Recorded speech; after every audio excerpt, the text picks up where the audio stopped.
Imagine waking up tomorrow morning to find that every NASA facility on Earth has gone completely dark. Not a power outage, not a cyber attack, a deliberate shutdown. Mission Control in Houston, silent. The Jet Propulsion Laboratory in California, empty corridors. Deep Space Network antennas across 3 continents, motionless, pointing at nothing. And the reason? An object designated 3I Atlas, the 3rd confirmed interstellar visitor to our solar system, just reached Mars orbit, and it's doing something that violates everything we thought we knew about celestial mechanics. What if I told you that right now, as you're watching this video, there's an object in our solar system that didn't originate from our sun, that traveled for potentially millions of years through the void between stars, and that its behavior near Mars has caused the most significant scientific crisis since we discovered the universe is expanding? Here's what will blow your mind. 3I Atlas isn't just passing through, it's decelerating. And objects in space don't just slow down on their own. Newton's first law, an object in motion stays in motion unless acted upon by an external force, is as fundamental to physics as gravity itself. Yet 3I Atlas is breaking that rule right in front of our instruments.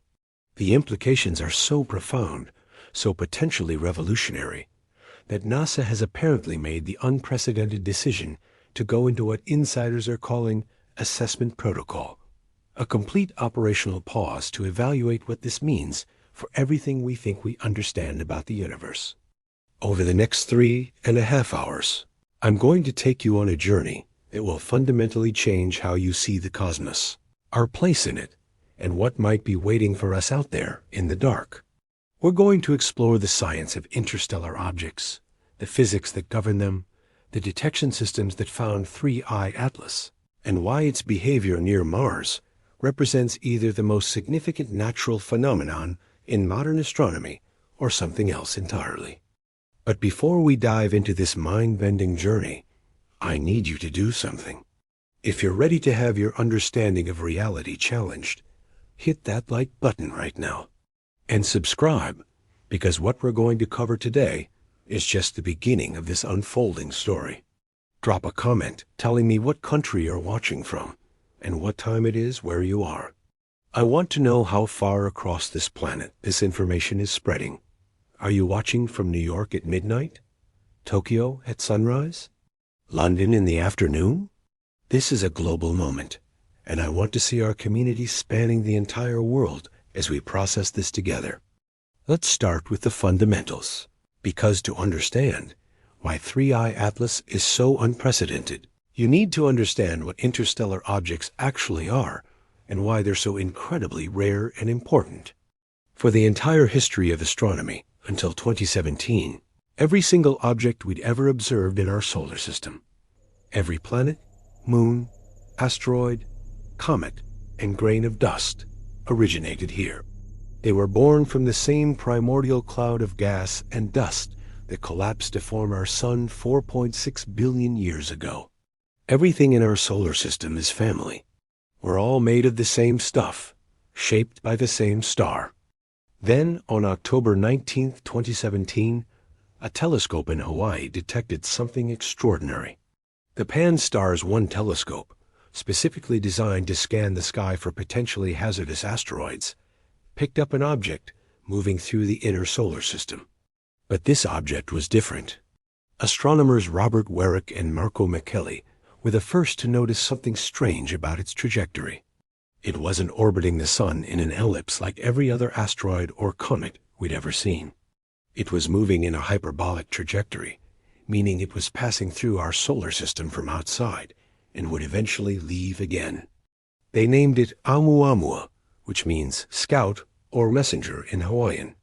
It was the first confirmed interstellar visitor, an object from another star system passing through our cosmic neighborhood.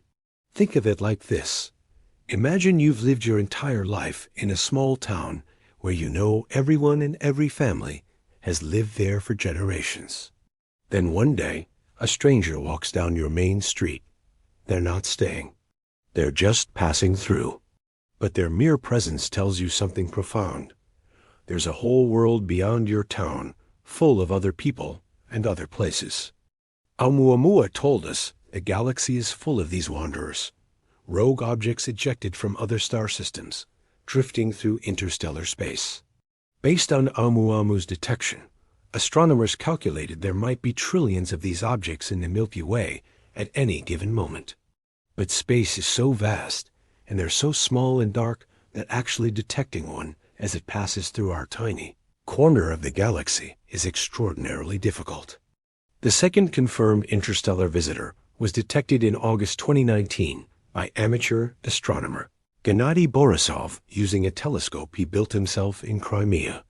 2I Borisov was different from Oumuamua. It looked and behaved like a comet, with a visible tail and coma as it heated up approaching the sun. This was reassuring in a way, because it fit our expectations. It was strange in origin, but familiar in behavior. Now here's where things get interesting. Both Oumuamua and 2I Borisov followed the laws of physics exactly as predicted. Their trajectories could be calculated using the same equations we use for everything else in space. Yes, Oumuamua showed a slight, unexpected acceleration that scientists later attributed to outgassing. Essentially, it was releasing material like a very faint comet, creating a tiny rocket effect. But it was explainable. It was weird, but natural. 3I Atlas is different. Fundamentally, impossibly different. The object was first detected on March 18, 2025, by the new Atlas IV survey telescope in Chile. Initial observations showed another hyperbolic trajectory, another interstellar visitor. The astronomy community was excited, but not shocked. We'd been expecting more discoveries as our detection systems improved. Dr. Sarah Chun at MIT and Dr. James Rotterdam at the European Southern Observatory were among the first to calculate its trajectory, and initially, everything seemed normal. But then something unprecedented happened. As 3I Atlas approached the inner solar system, it didn't just pass by. Multiple observation platforms, including the Hubble Space Telescope, the James Webb Space Telescope, and ground-based arrays, began tracking it with unprecedented precision. And what they saw didn't make sense. The object was decelerating, not from gravitational interactions. Those are well understood and predictable. Not from outgassing or any known cometary activity. It was slowing down in a way that required a constant force opposing its motion. And as it approached Mars, the deceleration increased. Think of it like this. Imagine throwing a ball across a room. It travels in a smooth arc and then falls, right?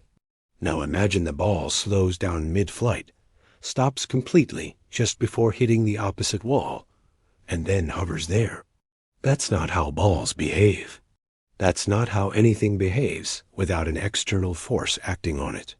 Let's talk about why what 3I Atlas is doing is so fundamentally impossible according to our current understanding of physics. Newton's laws of motion have been tested and confirmed countless times over more than 3 centuries. They work at every scale we can measure, from atoms to galaxies. The first law states that an object in motion will remain in motion at constant velocity unless acted upon by an external force.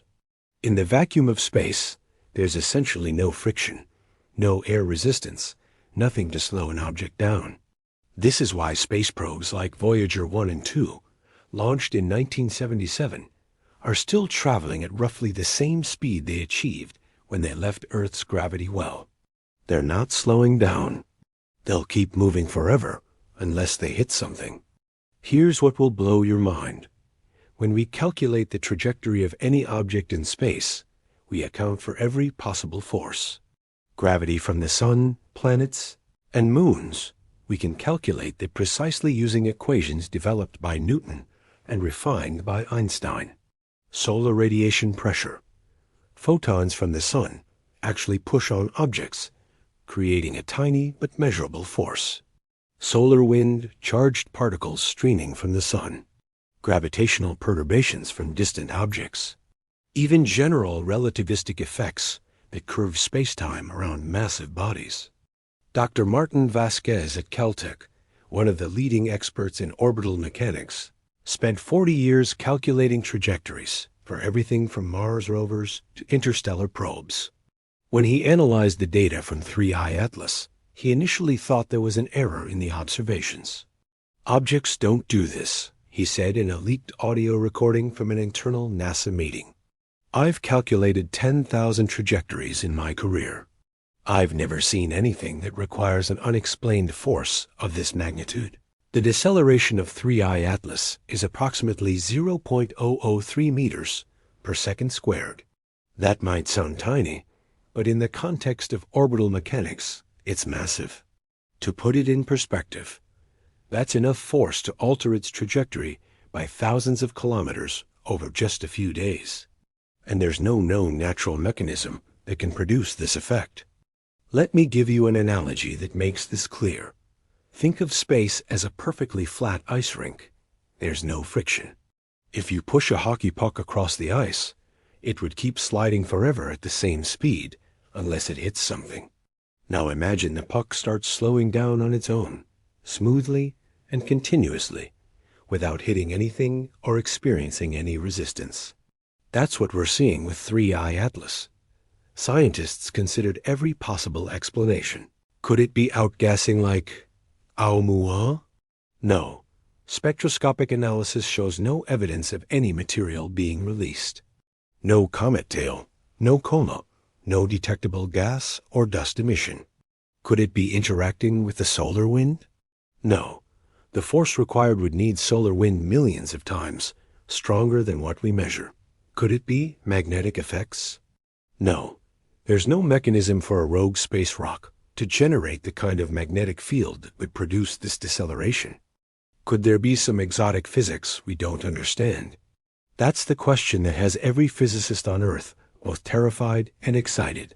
Dr. Lisa Nakamura, a theoretical physicist at Princeton who specializes in alternative gravitational theories, proposed one possibility. Perhaps 3I Atlas is composed of exotic matter with properties we've never encountered.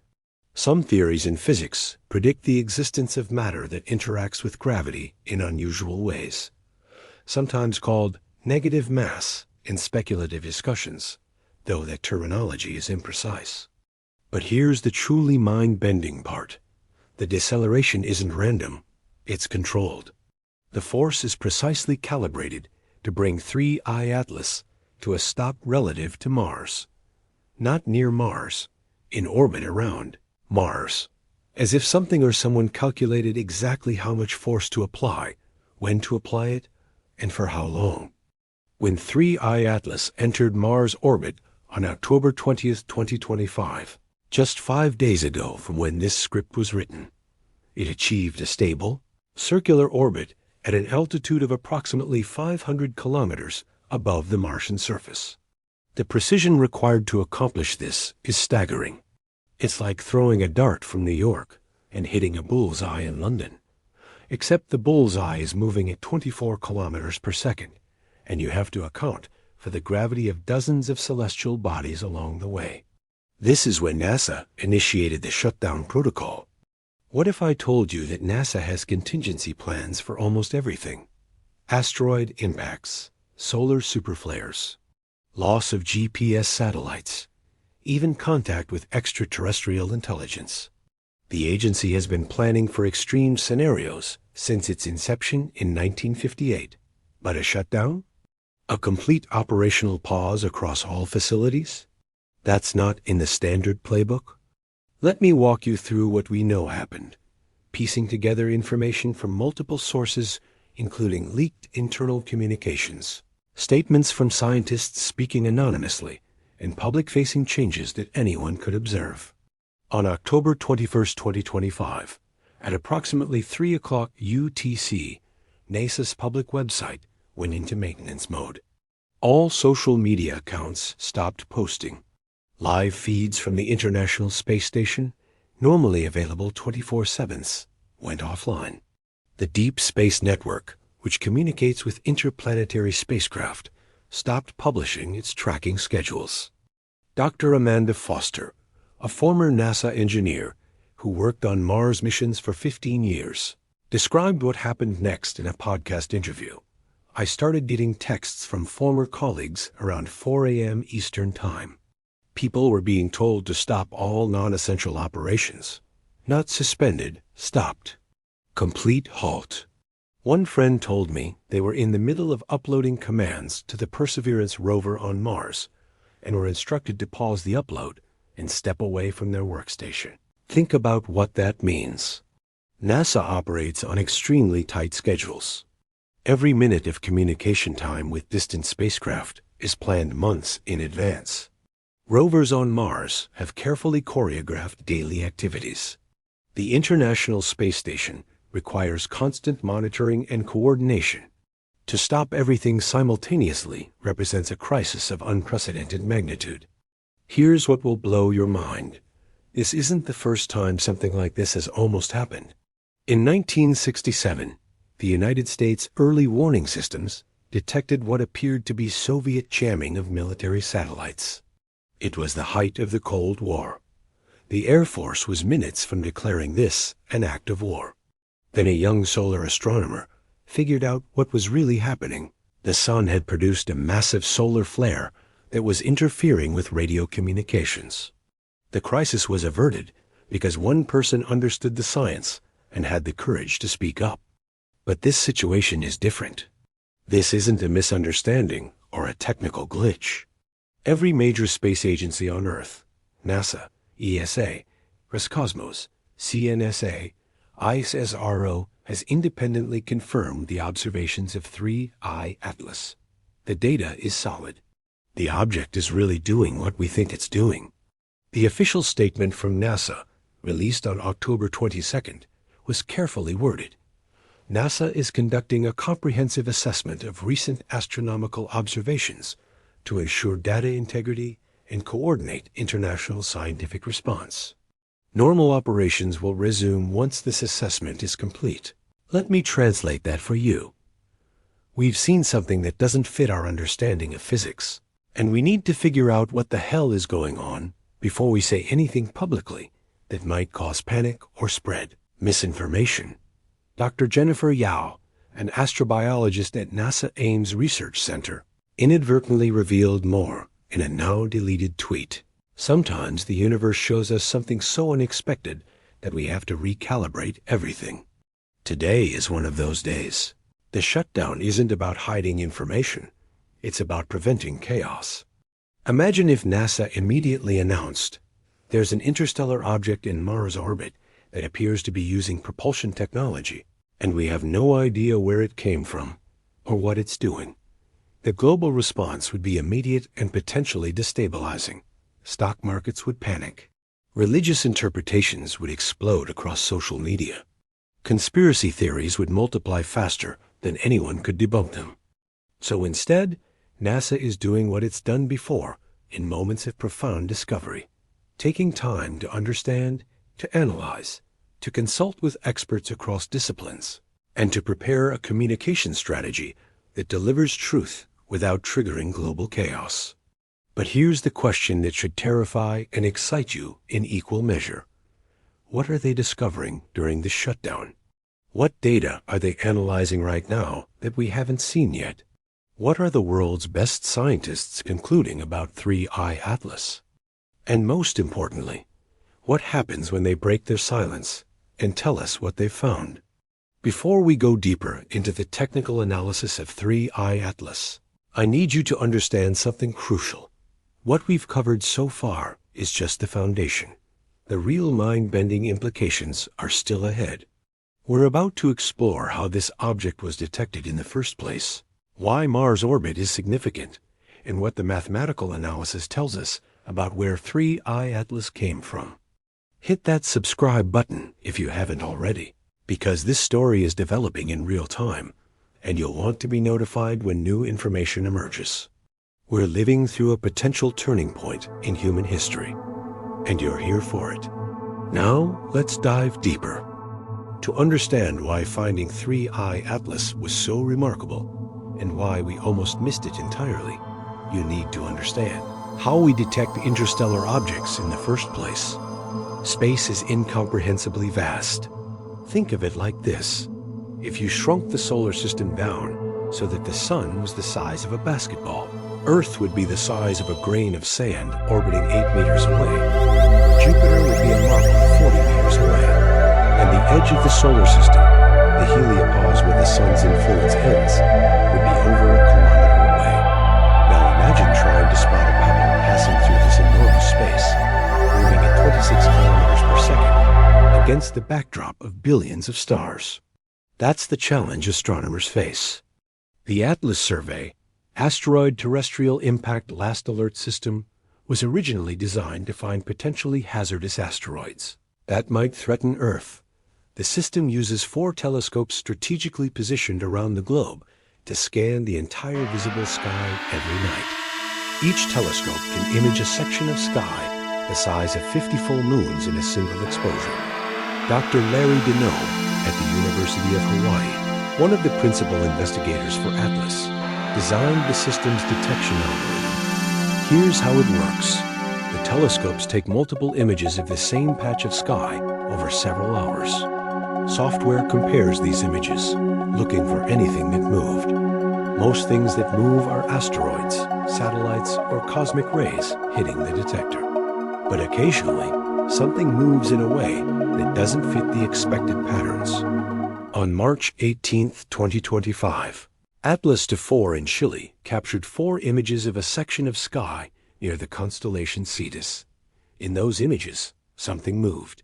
The initial detection flagged it as a possible asteroid, but when Dr. Maria Santos, a postdoctoral researcher analyzing the data, calculated its trajectory, her blood ran cold.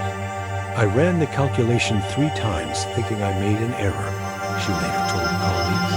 The velocity was wrong, way too high, and the trajectory was hyperbolic, but unlike any asteroid orbit I'd ever seen. It was coming from outside the solar system, but its trajectory pointed almost directly at Mars. Here's what will blow your mind. We were incredibly lucky to spot 3 I-Atlas at all. Based on its size, estimated at roughly 400 meters in diameter, and its distance when first detected, it was near the absolute limit of what our telescopes can see. If it had been 20% smaller or 30% farther away, we would have missed it completely. It would have reached Mars' orbit, and we would have had no idea anything unusual was happening. Once the initial detection was confirmed, every major telescope on Earth that could see it pivoted to track 3 I-Atlas. The Hubble Space Telescope, the James Webb Space Telescope, the Very Large Telescope in Chile, the Keck Observatory in Hawaii, all focused on this single object. And that's when things got really strange. Spectroscopic analysis, breaking down the light reflected from 3 I-Atlas into its component wavelengths, revealed its composition. Dr. Alessandro Ricci at the European Southern Observatory led this analysis. What he found was both familiar and deeply puzzling.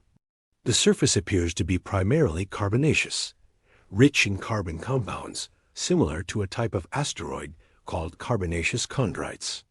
These are primitive objects, essentially unchanged since the formation of stellar systems billions of years ago. But the albedo, the reflectivity, was unusual. Most carbonaceous asteroids are very dark, reflecting only 3 to 6% of the light that hits them. 3 I-Atlas reflects about 12%, suggesting either a different composition than typical carbonaceous material or perhaps a layer of something else on its surface. More puzzling, there's no evidence of water ice, which is common in comets and outer solar system objects. No silicates that would indicate rocky material. Just carbon compounds and trace elements that the spectroscopy can't fully resolve at this distance. Dr. Rachel Kim, a planetary scientist at Johns Hopkins who specializes in asteroid composition, noted something crucial. The spectroscopic signature doesn't match anything in our existing databases of solar system objects.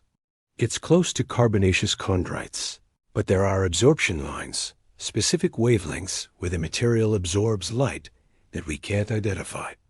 Either this is a material composition we've never encountered, or there's something on the surface that's masking the underlying composition. Think of it like this. Imagine analyzing a rock and finding that it's mostly granite, which is common and well understood. But then you notice it also has properties that granite shouldn't have.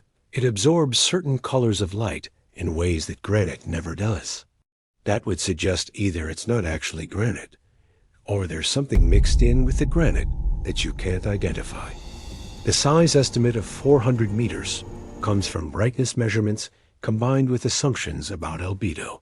But here's something that will make you uncomfortable. We can't see the actual shape of 3I Atlas. It's too far away for even our best telescopes to resolve surface details. We know its overall size and brightness, but whether it's spherical, elongated, or some irregular shape is still uncertain. Oumuamua, by comparison, was elongated, at least 5 times longer than it was wide, possibly 10 times, making it look like a cosmic cigar or pancake. This unusual shape was part of what made it so fascinating and sparked endless speculation. We don't know 3I Atlas's shape yet, and that uncertainty is driving scientists crazy, because shape tells us about formation, whether an object formed naturally through accretion and collision, or whether it was shaped by other processes. Now we get to one of the most fascinating and unsettling parts of this entire mystery. Where did 3I Atlas come from? When astronomers detect an interstellar object, the first thing they do is trace its trajectory backward through space to determine its origin. This is complex mathematics, but the principle is straightforward. If you know an object's position, velocity, and direction, you can calculate where it was in the past. Dr. Fiona MacLeod at the University of Edinburgh led an international team that performed this analysis for 3I Atlas. What they found was both illuminating and deeply strange. Tracing back its trajectory, accounting for the gravitational influences of every massive object it passed near, the team calculated that 3I Atlas entered the solar system approximately 15 months ago, passing through the outer solar system between the orbits of Neptune and Uranus. It traveled inward, passed relatively close to Jupiter, about 3 astronomical units away, and then continued on its path toward Mars. Here's where it gets interesting. Its entry velocity into the solar system was approximately 26.3 kilometers per second relative to the Sun. That's fast, but not unusually fast for interstellar objects. Oumuamua was traveling at about 26 kilometers per second. 2I Borisov was moving at 32 kilometers per second. These velocities reflect the general motion of stars in our region of the galaxy. But here's what will blow your mind. When you trace the trajectory back even further, accounting for the motion of the Sun itself through the galaxy and the motion of nearby stars, you can estimate what stellar neighborhood 3I Atlas came from. The analysis points to a region of space approximately 400 light-years away in the direction of the constellation Cygnus. There are dozens of stars in that general region, but none that stand out as obvious candidates for being 3I Atlas's home system. It's possible it was ejected from a star system millions of years ago and has been drifting through interstellar space all that time. At 26 kilometers per second, it would take about 4,600 years to travel 1 light year. So 400 light years would mean a journey of about 1.8 million years. Think about that. If 3I Atlas has been traveling for nearly 2 million years, it left its home system around the time Homo erectus was still the dominant human ancestor on Earth. The object passing through our solar system right now might be older than modern humans. But here's where the analysis becomes truly unsettling. Dr. MacLeod's team noticed something anomalous in the trajectory. When they modeled the object's path through interstellar space, accounting for the gravitational influence of nearby stars, the trajectory didn't quite fit. It's like there's a missing perturbation. Dr. MacLeod explained in a paper that was submitted to the Astrophysical Journal, but hasn't been published yet. The trajectory suggests it should have passed closer to certain stars on its journey, which would have altered its path slightly. But the actual trajectory we observe suggests it somehow avoided those gravitational interactions. Let me give you an analogy. Imagine plotting a course for a ship across the ocean. The ship has to navigate around islands and through currents. When you track where the ship came from, you can deduce its route by looking at which islands it must have passed near. But what if the ship's current position suggests it should have hit an island during its journey, yet clearly it didn't? Either your calculations are wrong, or the ship changed course at some point. That's what we're seeing with 3I Atlas. Its current trajectory doesn't perfectly match the path it should have taken if it was simply drifting through space for 2 million years. There are two possible explanations, and both are unsettling. First possibility: there's some massive object in interstellar space, perhaps a rogue planet or brown dwarf, that we haven't detected yet, which gravitationally influenced 3I Atlas's path. This would be a major discovery in itself, but it's the less disturbing option. Second possibility: 3I Atlas changed its own trajectory at some point during its journey. If this is true, it means the object has been under intelligent control for potentially millions of years. And if it's been traveling for 2 million years to reach our solar system, that suggests either incredible patience or an automated system with a very long-term mission. Dr. Hermann Schmidt, a theoretical physicist at the Max Planck Institute who specializes in interstellar travel concepts, pointed out something crucial. If this object has been under powered flight for millions of years, the energy requirements are staggering.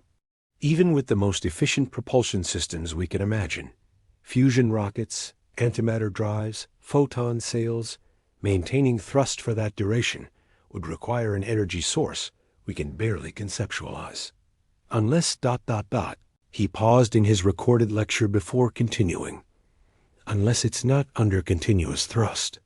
If the object has been mostly coasting, making only occasional trajectory corrections, the energy budget becomes more reasonable. This is how we design an interstellar probe if we were sending one to another star system.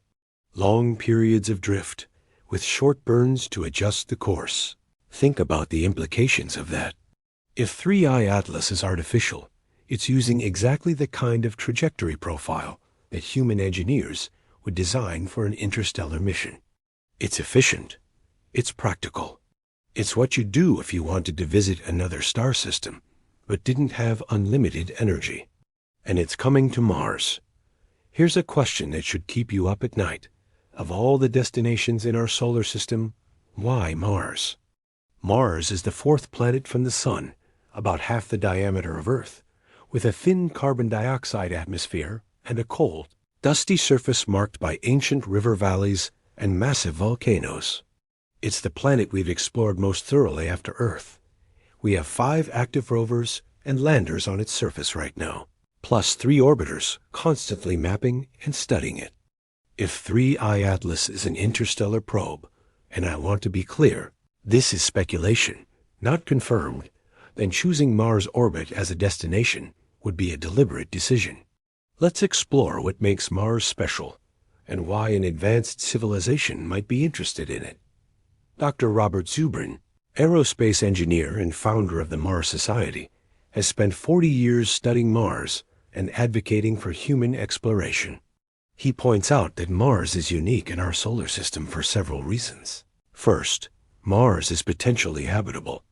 Its day is almost the same length as Earth's, 24 hours and 37 minutes. It has seasons because its axial tilt is similar to Earth's. Its atmosphere, though thin, provides some protection from cosmic radiation and allows for the possibility of liquid water under certain conditions. Most importantly, Mars has all the resources needed to support life. Water ice in the soil and at the poles, carbon dioxide in the atmosphere, and minerals in the regolith. Second, Mars has a history of habitability. We know from rover missions that ancient Mars had liquid water on its surface. River valleys, lake beds, and mineral deposits all tell the story of a wetter, warmer Mars billions of years ago. It's possible, though not proven, that life arose on Mars during this earlier epoch? If so, that makes Mars incredibly significant from an astrobiological perspective. Third, Mars is the most Earth-like planet in our solar system. Venus is closer to Earth in size, but its crushing atmospheric pressure and 450-degree surface temperature make it hellishly inhospitable. Mercury is too small and too close to the Sun. The outer planets are gas giants with no solid surface. Mars is the only other rocky planet where you could conceivably imagine standing on the surface in a spacesuit and exploring. But here's what will blow your mind. From the perspective of an interstellar visitor, Mars might be more interesting than Earth. Dr. Lisa Kaltenegger, an astrophysicist at Cornell who directs the Carl Sagan Institute, specializes in the search for habitable exoplanets. She makes a fascinating point. If I were an advanced civilization sending probes to explore other star systems, I might specifically target planets in the habitable zone that don't currently host technological civilizations. Why? Because studying Earth right now means dealing with billions of humans and all their infrastructure and activity. It's complicated. But Mars offers a pristine laboratory to study planetary evolution, geology, and potential biology without the interference of a technological species. Think of it like this. If you're a scientist studying animal behavior, would you rather observe animals in a busy city or in their natural habitat? Mars is our solar system's natural habitat, a planet shaped by geology and climate without the overwhelming influence of industrial civilization. Moreover, Mars is strategically positioned. It sits right at the boundary between the inner rocky planets and the outer gas giants. An object in Mars orbit has a perfect vantage point to observe the entire inner solar system, including Earth, while also having access to the asteroid belt and the outer planets. Dr. Sarah Seeger, an astrophysicist at MIT, who has discovered hundreds of exoplanets, adds another perspective. If we detected an interstellar object entering another star system and wanted to study that system without being detected ourselves, Mars' orbit would be ideal. It's close enough to observe the habitable zone, but far enough away to maintain a low profile. But there's another possibility that's even more intriguing. What if 3I Atlas came specifically because Mars is transitioning from a dead planet to one that will soon host human civilization? Think about the timeline. Right now, in 2025, we have 5 active missions on Mars' surface. NASA's Perseverance and Curiosity rovers, China's Zhurong rover, and soon multiple missions from commercial companies. Within the next decade, if current plans hold, humans will set foot on Mars. By the 2040s, we might have permanent settlements. What if 3I Atlas detected the increase in electromagnetic activity from Mars' orbit, radio signals, radar, the heat signatures of our spacecraft, and recognized these as signs of an emerging technological civilization? What if it came to observe humanity's first steps toward becoming a multi-planetary species? This might sound like science fiction, but consider this. We're already planning to do exactly the same thing. The Breakthrough Starshot Initiative, funded by Yuri Milner and supported by Stephen Hawking before his death, aims to send tiny laser-propelled probes to Alpha Centauri. These probes would travel at 20% the speed of light and take about 20 years to reach our nearest stellar neighbor. When they arrive, they'll observe, photograph, and send data back about any planets they find there. If we're planning to send probes to other star systems to explore and observe, why wouldn't other civilizations do the same? Why wouldn't they have been doing it for millions of years? And if they have been sending probes across the galaxy for millions of years, some of those probes would eventually reach our solar system. Statistically, it's not a question of if, but when. Maybe when is now. I want you to pause for a moment and really process what we've discussed. An object from interstellar space has traveled for possibly millions of years, entered our solar system, and deliberately positioned itself in Mars' orbit. The implications are so profound that NASA has shut down its operations to assess the situation. We're at minute 76 of this journey, and we haven't even scratched the surface of the deepest implications. Ahead, we're going to explore the possibility of extraterrestrial intelligence, the physics of interstellar travel, and what this means for humanity's future. If you're still with me, drop a comment right now with just one word. Atlas. I want to see how many people are deep into this journey with me. And if someone you know needs to see this, share it. This information needs to spread. Let's continue. Now we need to confront the hypothesis that everyone's thinking, but few scientists are willing to say out loud. Could 3I Atlas be an artificial object created by an extraterrestrial intelligence? This question immediately triggers skepticism, and for good reason. Throughout history, people have attributed things they don't understand to supernatural or alien causes, only to later discover mundane explanations. UFO sightings turn out to be weather balloons, Venus, or aircraft. Ancient structures attributed to aliens were built by clever humans with primitive tools and incredible patience. Scientists have a term for this. The extraordinary claims require extraordinary evidence principle, articulated by Carl Sagan. Before we conclude that something is artificial or extraterrestrial, we need overwhelming proof. But here's the uncomfortable truth. Sometimes extraordinary explanations are correct. Dr. Avi Loeb, a theoretical physicist at Harvard, became controversial in 2018 when he suggested that Oumuamua might be an artificial object, specifically, a light sail designed for interstellar travel. His reasoning was based on Oumuamua's unusual acceleration, which required a force pushing it that couldn't be fully explained by known natural processes. Most scientists disagreed with Loeb's interpretation, arguing that outgassing, even if not directly detected, was a more plausible explanation than alien technology. But Loeb made a valid point. We shouldn't reject the possibility of artificial origins simply because it seems unlikely or makes us uncomfortable. We should follow the evidence wherever it leads. With 3I Atlas, the evidence is far more compelling than anything we saw with Oumuamua. Let's examine the characteristics that suggest artificial origin. Natural objects in space don't slow down unless acted upon by gravity, radiation pressure, or material ejection. We've ruled out all known natural mechanisms for 3I Atlas's deceleration. The force required is consistent, directional, and precisely calibrated to achieve Mars orbit.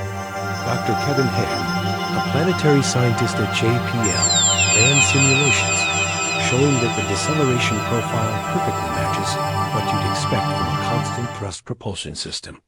Think of it like this. If you see a car rolling down a hill and gradually slowing to a stop at the bottom, you don't assume it's defying physics. You assume someone's applying the brakes. 3I Atlas is applying the brakes in space. The object entered our solar system from a specific direction, traveled along a path that brought it to Mars, and achieved a stable circular orbit. The probability of this happening randomly, of an interstellar object just happening to have exactly the right velocity and trajectory to be captured by Mars without any propulsion, is astronomically small. Dr. Gregory Laughlin at Yale calculated it as roughly 1 in 10 billion. 3I Atlas arrived at Mars exactly when humanity is on the cusp of becoming a spacefaring civilization. We have rovers on Mars. We're planning crewed missions. Within our lifetimes, Mars will likely host permanent human settlements. Is it coincidence that an interstellar object arrives now?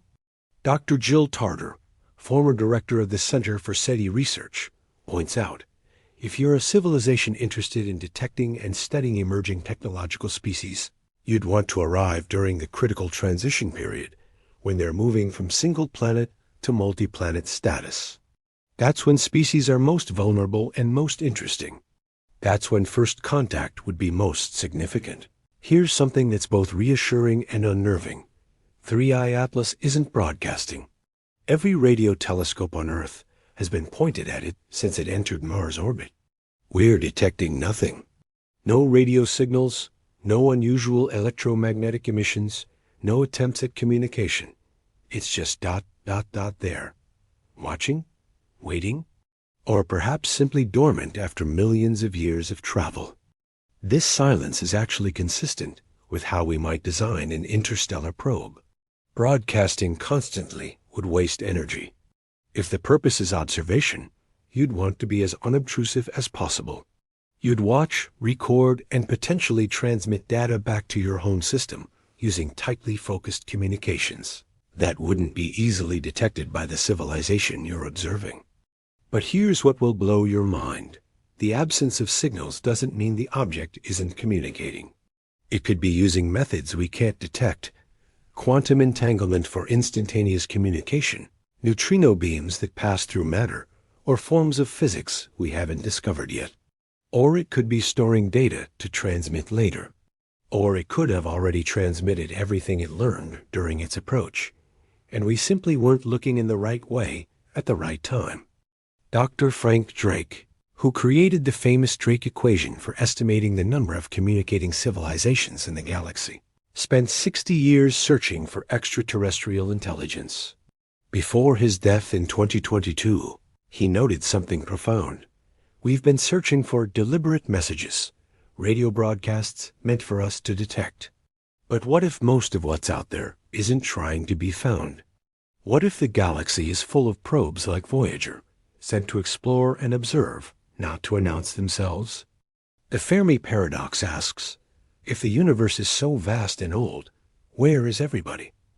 Why haven't we detected alien civilizations? One answer might be, they're here, but they're quiet. They're watching from Mars' orbit. Now, let me be absolutely clear. We don't have proof the 3-eye atlas is artificial. What we have is an object behaving in ways that natural objects shouldn't behave, combined with characteristics consistent with an artificial probe. That's not proof.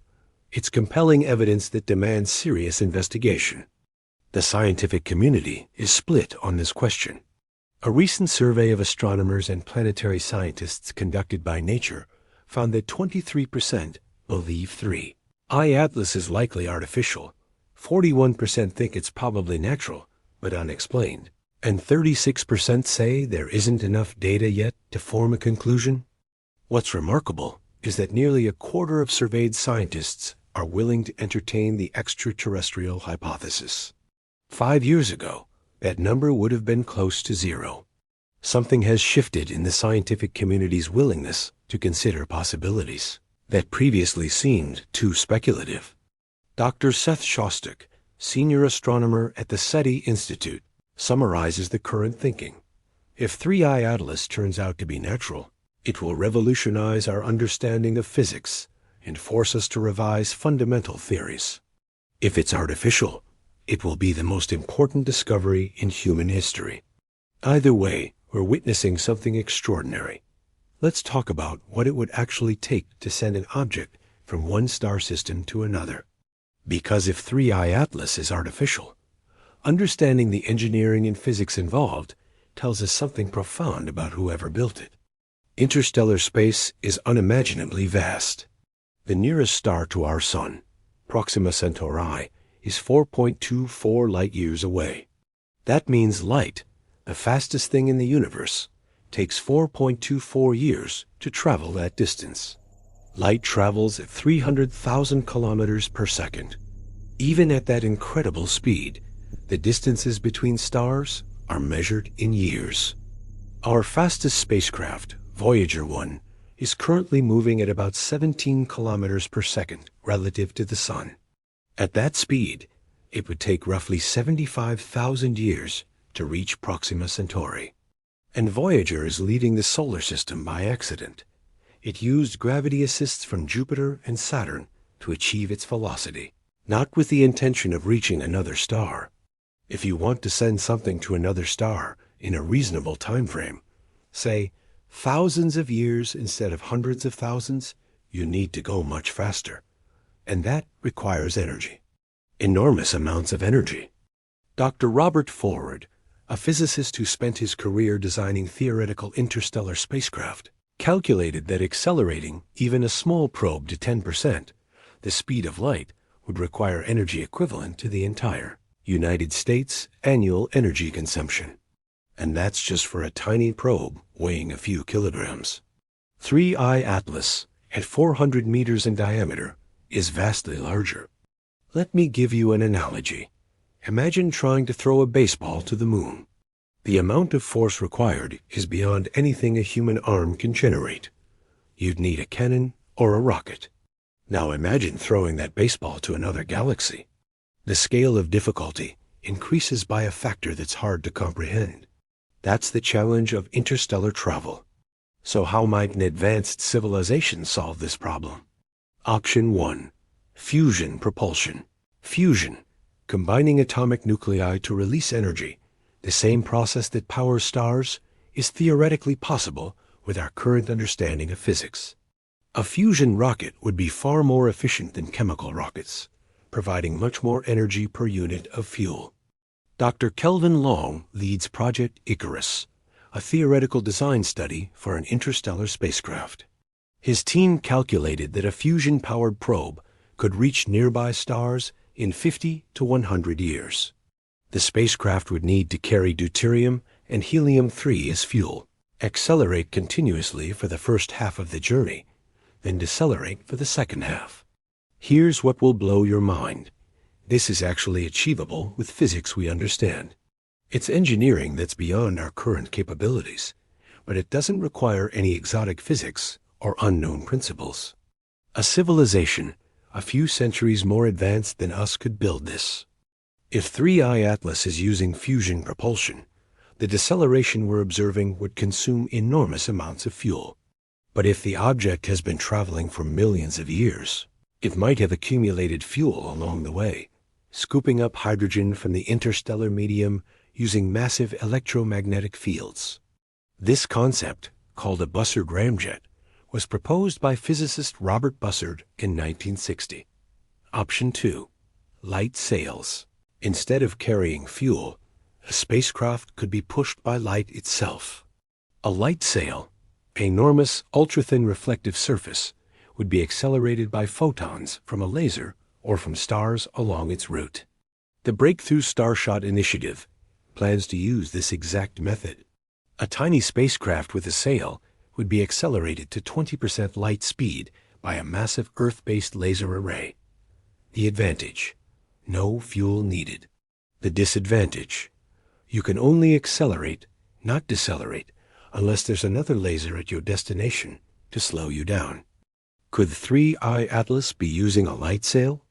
Possibly, but the deceleration we're observing doesn't match what you'd expect from radiation pressure alone. Unless it's combining multiple propulsion methods. Perhaps it used a light sail for most of the journey and switched to fusion, or another method for final approach. Option 3. Exotic physics. What if there are propulsion methods we simply haven't discovered yet? Einstein's general relativity allows for theoretical possibilities like warp drives, bending spacetime to move a spacecraft without violating the speed of light limit. The Alcubierre drive, proposed by physicist Miguel Alcubierre in 1994, describes how this might work mathematically. The problem: it requires exotic matter with negative energy density, something we've never detected and aren't sure exists. It would also require more energy than the total mass energy of Jupiter, converted completely to energy. In other words, it's theoretically possible, but practically impossible with known physics. Dr. Harold White at NASA's Johnson Space Center has been quietly working on warp drive physics for years. His team showed that the energy requirements might be lower than originally calculated, perhaps only the mass energy of a large spacecraft rather than a planet. Still impossibly large by our standards, but may be achievable for a very advanced civilization. If 3I Atlas is using exotic propulsion, we wouldn't necessarily detect it. The physics involved would be so far beyond our understanding that we might not even know what to look for. Option 4. The generation ship. Here's a completely different approach. What if the journey itself is the purpose? A generation ship is a massive spacecraft designed to travel for thousands or millions of years, with a self-sustaining ecosystem on board. Generations of inhabitants would be born, love, and die during the journey. If 3I Atlas is a generation ship, it might not be a probe at all. It might be a small civilization that's been traveling between stars for eons, exploring, observing, perhaps even establishing outposts. The object might contain thousands or millions of individuals, or their descendants, or their AI successors. Think about that. Inside that 400-meter object in Mars orbit could be an entire society with its own history, culture, and purpose. They might be watching us right now, discussing what they've observed, deciding whether to make contact. Or they might all be dead, the ship now attuned drifting on momentum, its mission long forgotten by whatever civilization sent it. Dr. Cameron Smith, an anthropologist at Portland State University who studies the evolution of spacefaring civilizations, points out something haunting. If you send a probe or generation ship on a million-year journey, the civilization that launched it will almost certainly be gone by the time it arrives. You're sending a message not from your civilization to another, but from your distant past to someone else's present. It's a one-way conversation across time and space. To truly understand the significance of 3I Atlas, we need to look at humanity's history of detecting unexplained phenomena and how those discoveries changed our understanding of the universe. In 1967, astronomers Jocelyn Bell Burnell and Anthony Hewish were using a radio telescope to study quasars when they detected something bizarre. A radio signal pulsing with incredible regularity, once every 1.3373 seconds. The signal was so precise, so artificial seeming, that they half-jokingly labeled it LGM1, Little Green Men 1. Think about what they were feeling. They'd potentially detected an artificial signal from space, proof of extraterrestrial intelligence. But being good scientists, they continued observing and soon found similar pulsing signals from other locations in the sky. The explanation turned out to be natural, but no less amazing. Pulsars, rapidly rotating neutron stars emitting beams of radiation like cosmic lighthouses. Bell Burnell didn't win the Nobel Prize for this discovery. Her male supervisor did, which is its own tragedy. But the discovery revolutionized astrophysics. It gave us the first direct evidence of neutron stars, objects so dense that a teaspoon of their material would weigh 1 billion tons on Earth. Here's what will blow your mind. If we detected only one pulsar, and if it had been pulsing in some complex pattern, rather than simple regular beats, we might never have figured out it was natural. The natural explanation only became obvious when we found many pulsars and recognized the pattern. With 3I Atlas, we have a sample size of 1. We can't compare it to other similar objects because we've never seen anything like it before. That makes interpretation incredibly difficult. In 1977, astronomer Jerry Emin detected a strong narrowband radio signal while working on the SETI project at Ohio State's Big Ear Telescope. The signal lasted 72 seconds and was so surprising that Emin wrote, "Wow," on the printout. The wow signal remains unexplained to this day. The signal appeared to come from the direction of the constellation Sagittarius, and it had characteristics that made it seem artificial. It was at the hydrogen line frequency, 1,420 megahertz, which SETI researchers predicted extraterrestrial civilizations might use for communication because it's a universal frequency related to the most common element in the universe. But the signal was never detected again, despite decades of follow-up observations. We're left with tantalizing evidence that something unusual happened, but insufficient data to draw conclusions. Dr. John Krauss, who built the Big Ear Telescope, said something profound before his death. The universe is full of surprises we're not equipped to understand. We build detectors for the signals we expect, but nature, or whoever else might be out there, doesn't follow our expectations. Fast forward to 2007. Astronomers discovered fast radio bursts, or FRBs, incredibly powerful bursts of radio energy lasting just milliseconds.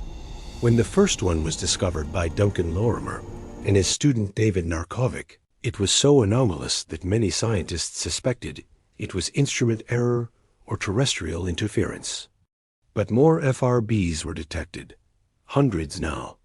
We know they're real. They're coming from distant galaxies, and they're releasing as much energy in a millisecond as the sun does in days. But we still don't know exactly what causes them. Magnetars, supermagnetic neutron stars, are the leading theory, but the phenomenon is still not fully explained. What's interesting is how the scientific community responded to FRBs compared to how they're responding to 3I Atlas. With FRBs, there was initial skepticism, but once the detections were confirmed and repeated, the focus shifted to finding natural explanations. No one seriously suggested artificial origins, because FRBs come from galaxies billions of light years away, far too distant for any meaningful interaction with us. But 3I Atlas is here, in our solar system, in Mars' orbit. The proximity makes the question of artificial origins unavoidable. Dr. Paul Horowitz, a physicist at Harvard who has worked on SETI projects for 40 years, makes a crucial distinction. When we search for extraterrestrial intelligence, we're looking for deliberate signals, messages meant to be found. But if we encounter an actual artifact or probe, it might not be trying to communicate with us at all. It might just be doing its job, whatever that is, indifferent to whether we notice it. Think about our own probes. Voyager 1 carries a golden record with sounds and images from Earth, but it's not broadcasting. It's just traveling through interstellar space, a bottle thrown into the cosmic ocean. If an alien civilization encountered Voyager 1,000,000 years from now, they might study it, wonder about its origins, perhaps even retrieve and analyze the golden record. But Voyager itself wouldn't announce itself or explain its purpose. Perhaps that's what we're dealing with. An object that's perfectly content to be mysterious, because communication isn't part of its mission profile. There's also historical precedent for scientists initially missing the significance of discoveries. When radio astronomy began in the 1930s, Carl Jansky detected radio waves from the center of the Milky Way, but the scientific establishment largely ignored his findings because they didn't fit existing theories about how the universe worked. It took decades before radio astronomy became a major field. When Clyde Tombaugh discovered Pluto in 1930, calculations suggested there should be a massive planet X beyond Neptune. We spent 70 years looking for planet X before realizing the calculations were wrong. Neptune's mass had been measured incorrectly. The planet we were searching for didn't exist. Conversely, when astronomers detected wobbles in the motion of stars in the 1990s, some suggested these wobbles were caused by orbiting planets. Many astronomers were skeptical. We'd never detected planets around other stars. But Michel Mayor and Didier Queloz confirmed the first exoplanet in 1995, and now we know of over 5,000 exoplanets. The solar system we thought was unique turned out to be utterly ordinary. History teaches us humility. The universe is under no obligation to match our expectations. Sometimes the wildly unlikely explanation is the correct one. We've covered the history, the physics, the detection methods, and the science behind 3I Atlas. But now we need to confront the most important question of all. What does this mean for you personally? This isn't just an academic exercise. If 3I Atlas truly represents contact with extraterrestrial intelligence, then everything about how you see yourself, humanity, and our place in the cosmos is about to change. Stay with me. The next section will challenge your worldview more than anything we've discussed so far. I want you to do something right now.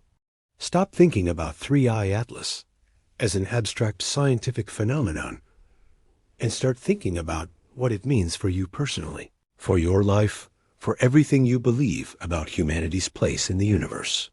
For thousands of years, humans have looked up at the stars and wondered, are we alone? This question isn't just philosophical, it's deeply personal. It affects how we see ourselves, our significance, our purpose. If we're alone in the universe, then humanity is precious beyond measure. We're the universe's way of knowing itself, the only conscious witnesses to the cosmic drama. Every human life, every human achievement, every bit of art and science and love and struggle is cosmically significant because it might be the only place in the universe where these things exist. But if we're not alone, if 3I Atlas represents contact with another civilization, then everything changes. Dr. Douglas Vakook, an astrobiologist and president of MEDI International, spent his career thinking about the psychological impact of contact with extraterrestrial intelligence. He points out something profound. The discovery that we're not alone won't just change science. It will change every human being's internal narrative about who they are and what their life means. Think about your daily life, your job, your relationships, your worries and hopes and dreams. You navigate the world based on certain assumptions, that humans are the peak of intelligence on Earth, that our technology is the most advanced thing around, that our history and culture and achievements represent the pinnacle of what's possible. Now imagine learning that somewhere out there, perhaps inside the object currently orbiting Mars, there's an intelligence that's been technological for millions of years, while we've been technological for barely a century. An intelligence that crossed interstellar space, while we're still struggling to send humans to Mars. How do you process that? How do you maintain your sense of significance when confronted with something so vastly beyond human achievement? Some people will feel diminished. If there are civilizations millions of years ahead of us, what's the point of our struggles and accomplishments? We're like ants building anthills, unaware that just beyond our perception, humans are building skyscrapers. But here's another way to think about it. You're alive right now, at this exact moment in human history, potentially witnessing first contact. Every human who ever lived before you never had this experience. Everyone who comes after will live in a universe where humanity knows it's not alone. You're at the hinge point of history. Dr. Carl Sagan spoke about this beautifully in his book, Pale Blue Dot. He described Earth as seen from the edge of the solar system, a tiny pixel of light, barely visible. Everyone you've ever heard of lived on that dot. Every triumph and tragedy, every civilization and empire, every saint and sinner, all on that pale blue dot. His point was that this perspective should humble us and unite us. Our differences are tiny against the cosmic backdrop, but contact with another intelligence would amplify this realization 1,000-fold. Let me share something personal. I've spent hundreds of hours researching this topic, talking to scientists, reading papers, trying to understand what's happening. And what strikes me most isn't the scientific details, it's the emotional impact. When I truly let myself imagine that 3I Atlas might be artificial, might be carrying information or intelligence from another world, I feel a complex mixture of emotions: excitement, fear, wonder, insignificance, and paradoxically, a stronger connection to humanity. Because whatever's in Mars orbit, whatever it represents, we're facing it together as a species. Every person on Earth, all 8 billion of us, from every nation, every culture, every background, shares this moment. The billionaire and the farmer, the scientist and the artist, the believer and the skeptic. We're all humans, together, confronting something that transcends all our divisions. Here's what will blow your mind. This realization might be the most important consequence of 3I Atlas, regardless of whether it's artificial or natural. The mere possibility of contact forces us to see ourselves as one humanity, rather than fragments competing for resources and ideology. But there's a darker possibility we need to confront. What if contact is dangerous? Stephen Hawking warned about this before his death. He pointed out that throughout human history, when a more advanced civilization encountered a less advanced one, the results were often catastrophic for the less advanced group. The indigenous peoples of the Americas, Australia, Africa, all suffered tremendously from contact with technologically superior European civilizations. Why would contact with extraterrestrial intelligence be any different? The response from SETI researchers like Jill Tarter and Seth Shostak is that any civilization capable of interstellar travel would have solved the problems of resource scarcity and violence that drive human conflict. They'd have no reason to harm us. Moreover, we've been broadcasting radio signals into space for a century. If someone wanted to find us, they already could have. The fact 3I Atlas apparently traveled here from hundreds of light years away suggests it was launched long before Earth was broadcasting. Its destination was chosen based on observations of our solar system's potential, not on detection of our signals. But these are assumptions. We're speculating about the psychology and motivations of something we don't understand. Dr. Robin Hanson, an economist who coined the term the Great Filter, proposes a disturbing idea. Maybe there are many civilizations in the universe, but they all hit a barrier, a filter, that prevents them from surviving long term. Maybe that filter is ahead of us. Nuclear war, climate collapse, artificial intelligence gone wrong, or something we haven't even imagined yet. What if 3I Atlas represents civilizations that passed through the filter successfully? What would they see when they look at us? A species on the brink, struggling with the same challenges they once faced, about to either transcend or self-destruct. And what would they do with that knowledge? Help us? Observe us? Wait to see which way we go? Or here's an even more mind-bending possibility. What if we're the first? What if intelligence is so rare in the universe that humanity is actually among the oldest technological civilizations? What if 3I Atlas isn't from a species millions of years ahead of us, but from one just a few centuries ahead, and they're as uncertain about what they're doing as we would be? The truth is, we don't know. We're children stumbling in the dark, reaching for answers to questions we've barely learned how to ask. But here's what I believe. Whatever 3I Atlas is, whatever it represents, the fact that you're here learning about it, thinking about it, processing it, makes you part of something larger than yourself. You're a human being, alive at a moment when the universe is revealing secrets that could reshape everything. That's not insignificant. That's extraordinary. Let's talk about what happens next. Not speculation, but the actual protocols and plans that exist for how humanity responds to confirmed contact with extraterrestrial intelligence. Most people assume there's some global coordination, that the United Nations or world leaders have a plan. The reality is more chaotic and more interesting. Dr. John Rummel, a former NASA planetary protection officer, explains, there is no single authority for responding to extraterrestrial contact. Different agencies and organizations have different protocols, and they don't necessarily coordinate with each other. The closest thing we have to an official plan is the SETI Post-Detection Protocol, developed by the International Academy of Astronautics. It outlines steps researchers should take if they detect a confirmed signal from extraterrestrial intelligence. First, verify the detection with multiple independent instruments. Don't announce anything until you're absolutely certain it's real and not a technical error or natural phenomenon. Second, inform other relevant scientists and institutions confidentially. Get expert opinions. Make sure you're not misinterpreting the data.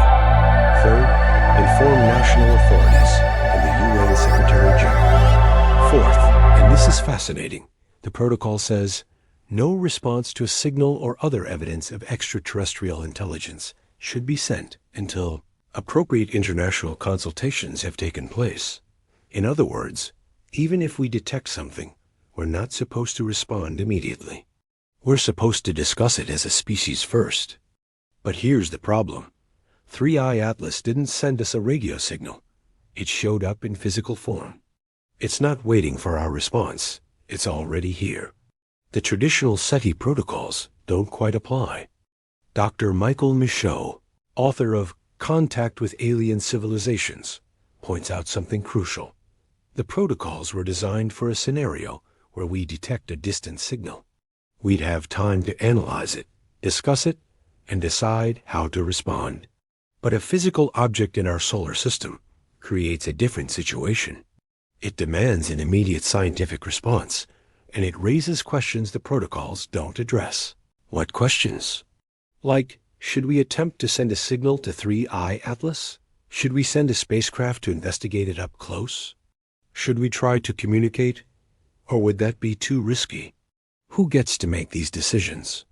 NASA's shutdown suggests they're grappling with exactly these questions right now.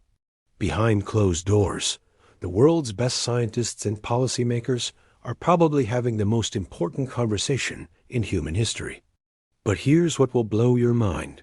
They're not having this conversation in a vacuum. You're part of it. Everyone learning about 3I Atlas, thinking about it, discussing it with friends and family. That's the global conversation happening in real time. Social media means we can't keep discoveries secret anymore. Even if NASA wanted to hide information about 3I Atlas, and I'm not suggesting they do, amateur astronomers around the world are watching Mars. The information would leak. In fact, it already has. That's how you're hearing about this now. This democratization of information changes everything about first contact. Previous generations imagined world leaders meeting in secure bunkers to decide humanity's response. But in the age of smartphones and global connectivity, first contact is a public event, whether authorities want it to be or not. Dr. Catherine Denning, an anthropologist at York University who studies the cultural impact of contact scenarios, says, first contact won't be a single moment when governments announce we've found aliens. It will be a gradual process of evidence accumulating, public awareness growing, and society collectively processing what it means. We're already in that process with 3I Atlas. Think about how you learned about this. Maybe from this video, or from an article, or from a friend. Information is spreading organically, peer-to-peer, faster than any official announcement could travel.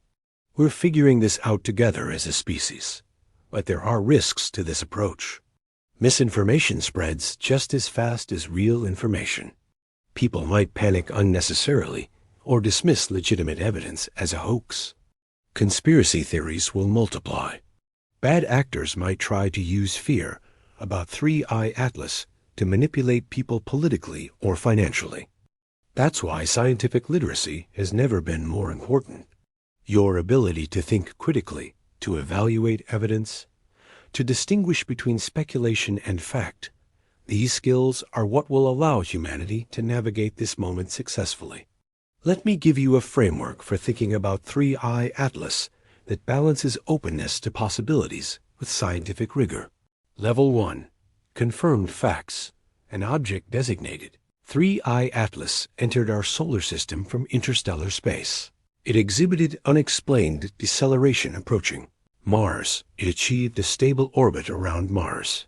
Its behavior cannot be explained by currently known natural mechanisms. NASA and other space agencies have confirmed these observations. Level 2. Strong possibilities. The object is either artificial or represents unknown physics. If artificial, it implies extraterrestrial intelligence. If unknown physics, it implies major revision of our understanding of nature. Level 3. Speculation?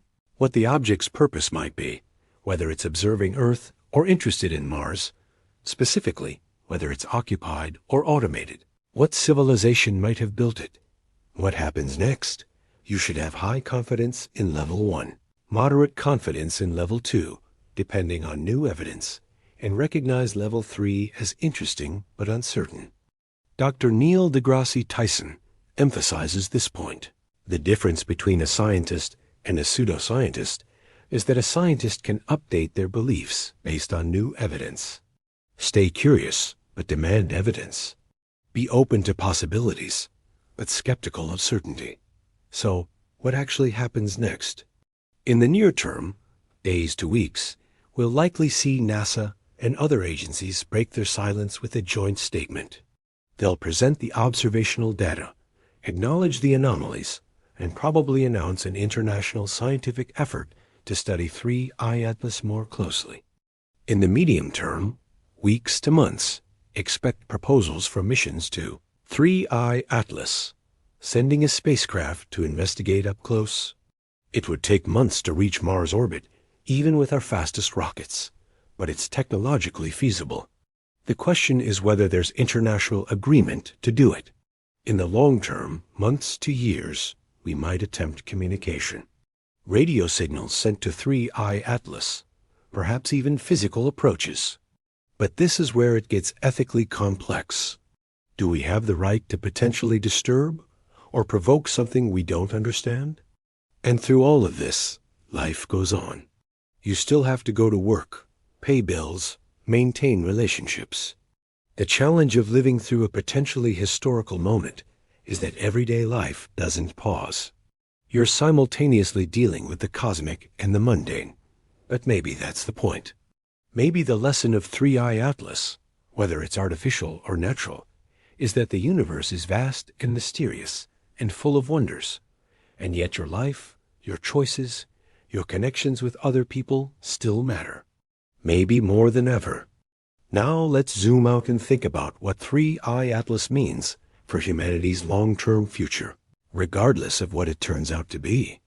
One of the most profound philosophical questions humanity faces is, what should we do with our existence?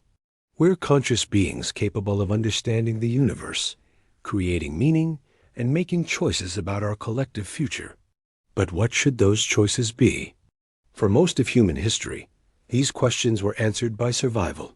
Stay alive, feed your family, defend your tribe. But as civilization advanced, we gained the luxury of thinking beyond immediate survival. We could ask, what kind of world do we want to build? What values should guide us? What legacy do we want to leave? 3I Atlas brings these questions into sharp focus because it forces us to think in cosmic terms. If there are other intelligences in the universe, then humanity is part of a larger story. We're not the only chapter. We're one chapter among potentially billions. What chapter do we want to be? Dr. Stephen Dick, a historian of astronomy and former NASA chief historian, writes about something he calls the cosmic connection, the idea that humanity's greatest achievements come when we orient ourselves toward understanding and exploring the larger universe, rather than focusing narrowly on our immediate concerns. Think about the Apollo program. Yes, it was driven by Cold War competition. But what it gave us transcended politics. It gave us a new perspective on Earth as a fragile oasis in space. It united people across nations in watching humans walk on another world, and it inspired a generation to pursue science and exploration. 3I Atlas offers something similar but more profound. It's not humans going to space, it's space coming to us. It's the cosmos reaching out and demanding that we pay attention, that we think bigger, that we recognize our place in a universe much stranger and more interesting than we imagined. Here's what will blow your mind. The technological challenges we'd need to overcome to properly study 3I Atlas, advanced propulsion, life support for deep space missions, AI systems for autonomous exploration, international cooperation on an unprecedented scale, are exactly the technologies we need to become a spacefaring civilization ourselves. In other words, 3I Atlas might be the catalyst that pushes humanity to take the next evolutionary step. Not because we're trying to impress or compete with whoever sent it, but because its mere presence shows us what's possible and makes our current limitations feel suddenly surmountable. Dr. Robert Zubrin, who we mentioned earlier, argues that humanity's greatest danger is not nuclear war or climate change or artificial intelligence, but stagnation. The civilizations that die, he says, are the ones that stop exploring, stop innovating, stop reaching beyond themselves. The ones that survive are the ones that maintain a frontier spirit. 3I Atlas is the ultimate frontier. It's a mystery sitting right on our doorstep. Well, Mars's doorstep, challenging us to figure it out. But there's a deeper implication. If 3I Atlas is artificial, it means that surviving long enough to become an interstellar civilization is possible. That's not a trivial thing to learn. Remember the great filter we discussed earlier? The idea that there might be something that prevents most civilizations from surviving long term? If 3I Atlas exists, if some civilization built it and sent it on a million-year journey, then they obviously passed through their great filter. They solved whatever challenges threatened their existence. They figured out how to organize themselves, manage their technology, and think in timescales that dwarf human lifetimes. That's incredibly hopeful. It means the problems we're facing, climate change, nuclear weapons, political polarization, economic inequality, the challenges of developing safe AI, these problems are solvable. We know they're solvable because someone else solved them. Dr. Sarah Seeger makes this point beautifully. Every time we find evidence that life or intelligence might exist elsewhere, we're learning that the universe is more permissive of complexity than we thought. We're learning that the conditions that gave rise to us aren't unique. And that means the future we're trying to build isn't impossible. Think about what humanity could accomplish if we approached our problems with the same determination and creativity that another civilization must have used to send 3I Atlas across the galaxy. Think about what we could achieve if we recognized that our conflicts are tiny against the cosmic backdrop, that we're all on the same team, that our real competition isn't with each other, but with entropy and extinction. Here's a thought experiment. Imagine you're part of the civilization that built 3I Atlas. You're sending a probe on a million-year journey to explore a distant star system. What would you want that probe to discover? What would make the enormous investment worthwhile? You'd want to find life, intelligence, civilizations capable of appreciating the cosmos and potentially communicating with you someday. You'd want to find kindred spirits across the void. Now flip the perspective. We might be what they were hoping to find. We might be the discovery that makes 3I Atlas's journey meaningful. Think about that. An object traveled for possibly millions of years, and its purpose, its entire reason for existing, might be to find us. That doesn't make us special in the sense of being unique. There might be millions of probes sent to millions of star systems, most finding nothing. But it makes us meaningful. It makes our choices matter. Because we're not just living our lives in isolation, we might be observed, recorded, remembered by something that will outlast our entire civilization. How should that change how we live? Should we try to be better because someone might be watching? Or should we be authentically ourselves, flaws and all, because that's more honest? I think the answer is both. We should strive to be our best selves, but recognize that best doesn't mean perfect.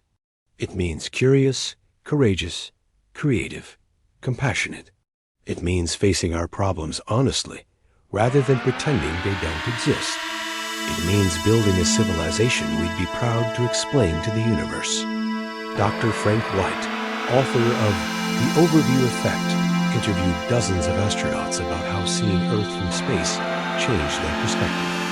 Almost all of them described a shift in consciousness, suddenly seeing Earth as one interconnected system, seeing national boundaries as arbitrary lines, feeling a deep connection to all life on the planet. 3I Atlas offers an even more profound overview effect. It's not just seeing our planet from outside. It's seeing our species from outside. It's being confronted with the possibility that we're part of a cosmic community, that our actions echo beyond our solar system, that what we do here matters in ways we're only beginning to understand. But here's the crucial point.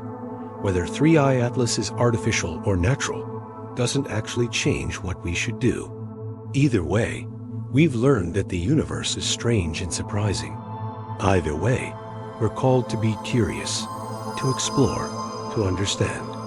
Either way, we need to solve our problems and build a future worthy of our potential. The object in Mars' orbit isn't giving us answers. It's giving us better questions. And the quality of our future depends on how seriously we take those questions. Let me share something personal again. When I started researching this topic, I expected to end up with firm conclusions about what 3I Atlas is. But the deeper I've gone, the more I've realized that the uncertainty itself is valuable. Not knowing forces us to stay curious, to keep investigating, to remain humble about our place in the cosmos. That's a lesson that applies far beyond astronomy. In your own life, in your work, in your relationships. The moments of greatest growth often come from confronting uncertainty rather than clinging to false certainty. 3I Atlas is teaching us to be comfortable with mystery while still demanding evidence. To dream big while staying grounded in fact. To think cosmically while acting locally. These are exactly the skills humanity needs to navigate the 21st century and beyond. We're approaching the end of this journey together, but the real journey, humanity's response to 3I Atlas, is just beginning. So let's talk about where we go from here, both as a civilization and as individuals. First, the immediate future. As I record this, NASA's shutdown is entering its 5th day. But silence can't last forever. Within days or weeks, we'll get official statements, press conferences, coordinated announcements from space agencies around the world. They'll present the data, acknowledge what they know and what they don't know, and outline next steps. Expect those next steps to include enhanced observation. Every telescope capable of viewing Mars' orbit will be trained on 3I Atlas continuously. We'll gather spectroscopic data, track any changes in its orbit or behavior, search for any signals or emissions we might have missed. Mission planning. Multiple space agencies will propose missions to 3I Atlas. These will range from simple flybys using existing Mars orbiters to dedicated spacecraft designed specifically to approach and study the object up close. The fastest any mission could reach Mars orbit is probably 6 to 8 months, so we're looking at mid-2026 at the earliest for close-up data. International cooperation. This is too big for any single nation to handle alone. Expect to see unprecedented cooperation between NASA, ESA, Roscosmos, CNSA, and other space agencies. Politics won't disappear, but the magnitude of this discovery will force collaboration. Public engagement. Space agencies will be much more transparent than they've been in the past. They've learned from previous incidents that trying to control information in the internet age is impossible. Better to bring the public along on the journey of discovery. But beyond the official response, there's the human response. That's where you come in. Dr. Margaret Race, a biologist who worked on planetary protection at NASA, once said, "The most important thing about potential contact with extraterrestrial life isn't what we discover about them. It's what we discover about ourselves in the process." What are we discovering about ourselves right now? We're discovering that humanity is capable of coming together in moments of cosmic significance. Despite all our divisions, political, religious, cultural, economic, the reaction to 3I Atlas has been remarkably unified. People everywhere are asking the same questions, feeling the same mixture of excitement and uncertainty. We're discovering that curiosity is a more powerful force than fear. Yes, some people are anxious about 3I Atlas and what it might represent. But overwhelmingly, the response has been one of wonder and eagerness to understand. That's encouraging. That's the best of human nature expressing itself. We're discovering that living through uncertainty is uncomfortable but necessary. We want answers now. We want to know what 3I Atlas is, where it came from, what it means. But the truth is, some questions take time to answer. Some mysteries have to unfold gradually. Learning to sit with uncertainty while still actively seeking answers is a skill we all need to develop. And we're discovering that we're part of something much larger than our individual lives. Every person watching this video, everyone discussing 3I Atlas with friends, everyone staying up late reading about interstellar objects and orbital mechanics, you're all part of a global conversation that's shaping humanity's response to the unknown. Here's what I want you to take away from everything we've covered. First, stay curious. Don't let anyone tell you that wondering about 3I Atlas is frivolous or unimportant. Curiosity about the universe is what makes us human. It's what drove our ancestors to explore continents and oceans. It's what put humans on the moon. It's what will eventually take us to the stars. Second, demand evidence. Be skeptical of anyone claiming to have definitive answers about 3I Atlas right now. The data is still being collected and analyzed. Anyone who tells you they know for certain what it is, whether they're saying it's definitely natural or definitely artificial, is overconfident. The honest answer right now is, we don't know yet, but we're working on it. Third, think long term. 3I Atlas forces us to think in timescales that dwarf human lifetimes. Whether it traveled for years or millions of years to get here, it represents a perspective that transcends our normal day-to-day concerns. Try to hold both perspectives simultaneously. Deal with your immediate life, but also recognize you're part of a cosmic story unfolding over eons. Fourth, connect with others. Talk about this with people. Share what you've learned. Listen to different perspectives. The meaning we make of 3I Atlas isn't something that happens in isolation. It's something we create together through conversation and shared understanding. Fifth, take action. If 3I Atlas inspires you, channel that inspiration into something concrete. Study science.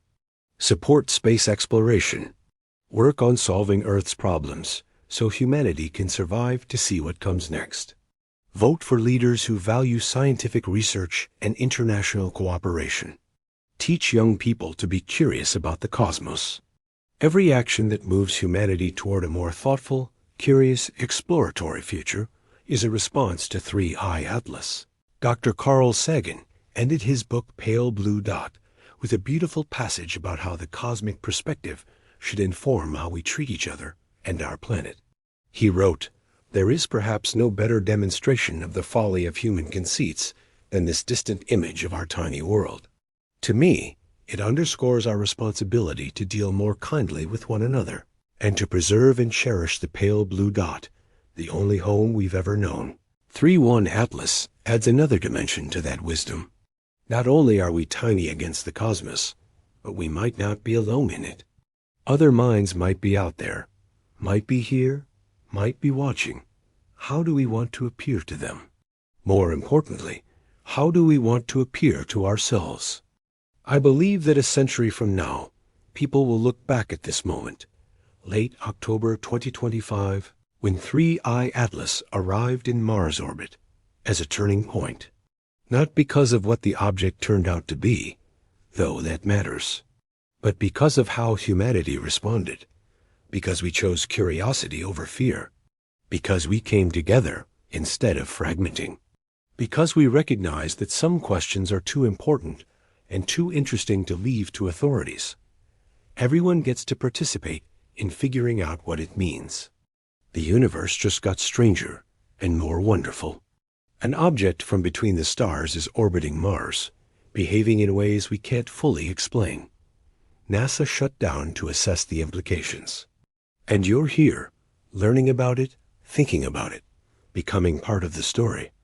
That's not a small thing. That's extraordinary.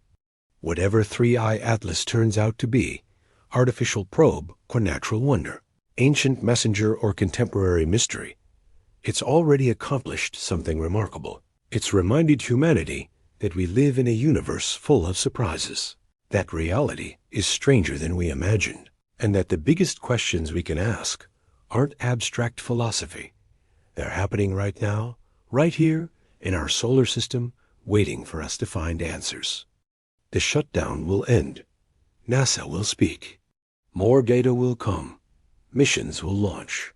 Answers will emerge, slowly and imperfectly. But the sense of wonder, the cosmic perspective, the recognition that we're part of something larger than ourselves, those don't have to wait. Those can start right now. Look up tonight. Find Mars in the sky It's the bright reddish point of light visible in the evening. Know that orbiting that distant world is an object that traveled through the void between stars. Know that every astronomer on Earth is thinking about it. Know that somewhere in government facilities and university labs and space agencies around the globe, the smartest humans alive are working to understand it. And know that you're part of that effort. Your curiosity matters. Your questions matter. Your sense of wonder at the cosmic mystery matters. We're living through history. Not the history of nations and politics and human drama, though that continues, but deeper history, cosmic history. The history of a species taking its first uncertain steps toward understanding its place in a universe that's revealed itself to be far stranger and more interesting than we ever dared imagine. 3I Atlas came from the stars. Where it will lead us, nobody knows yet. But the journey to find out, that's going to be extraordinary, and you're here for it. Thank you for staying with me for these 3.5 hours. If you've made it this far, you're exactly the kind of person who should be part of this conversation. Do me a favor. Leave a comment right now with your biggest question about 3I Atlas. What aspect of this mystery fascinates you most? What do you think we should do next? Where do you think this leads? And please share this video. Not because I want views, though I won't pretend I don't appreciate them, but because this information needs to spread.